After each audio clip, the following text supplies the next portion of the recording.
मन में कभी सवाल नहीं उठता आपको कि जब हमने रोड टैक्स दे दिया तो ये टोल टैक्स क्यों देना? या तो हम रोड टैक्स नहीं भरे तब समझ में आता है, रोड टैक्स भी दे रहे हैं फिर टोल टैक्स क्यों?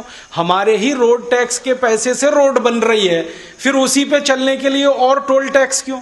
और हर 20, 25, 50 किलोमीटर पर क्यों? एक दिन मैंने हिसाब निकाला था, दिल्ली से कलकत्ता अगर गाड़ी से आप चले जाएं तो डीजल के खर्चे से ज्यादा टोल टैक्स का खर्चा है। दिल्ली से कलकत्ता सड़क रास्ते से आप चले जाएं तो हम हिंदुस्तान की सरकार को इनकम टैक्स के रूप में, कॉर्पोरेट टैक्स के रूप में, एक्साइज ड्यूटी के रूप में, वैल्यू एडेड टैक्स के रूप में, सेल्स टैक्स के रूप में, सेंट्रल सेल्स टैक्स के रूप में, रोड टैक्स के रूप में, टोल टैक्स के रूप में, प्रॉपर्टी टैक्स के रूप में, हाउस टैक्स के रूप में, 64 तरह के टैक्स के रूप में हर साल हम 20 लाख करोड़ दे देते हैं। फिर हमारी गरीबी, भुखमरी, बेकारी क्यों होनी? 20 लाख करोड़ पता है कितना धन होता है?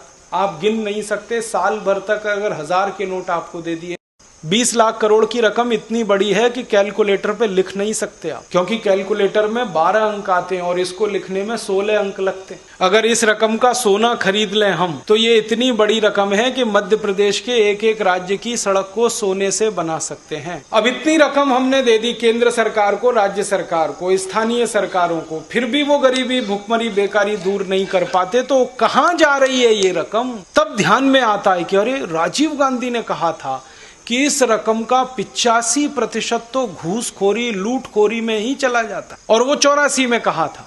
हो सकता है 2009 में इस रकम का 90% घूसखोरी, लूटखोरी और भ्रष्टाचार में चला जाता हो, 10% ही काम में आता। तो हमारे समझ में बात आ गई, वो ये आ गई कि इस पूरी की पूरी रकम का इस देश के नेता और अधिकारियों में बंदर बांट होता है, घूसखोरी, रिश्वतखोरी के नाम पर।